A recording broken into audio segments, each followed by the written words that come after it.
ওগো আল্লাহ, ওগো মালিক, তুমি ছাড়া তো আমাদের আর কেউ নাই, তুমি ছাড়া তো আমার আর কেউ নাই। আল্লাহ গো, তুমি যদি মাফ না করো কে আমাকে মাফ করবে? তুমি যদি মাফ না করো কে আমাকে মাফ করবে? তুমি যদি আমাকে মাফ করো তাহলে তোমার কোনো দিকে কমবে না, তুমি যদি আমাকে মাফ না করো তোমার কোনো দিকে বাড়বে না।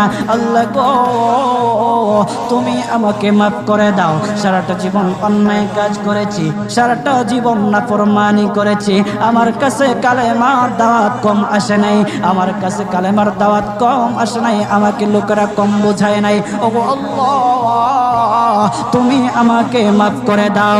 মাফ না করলে কোথায় যাব, কার কাছে যাব? বাবা যখন মারে তখন মার কাছে আশ্রয় নেওয়া যায়, মা যখন প্রহার করে তখন বাবার কাছে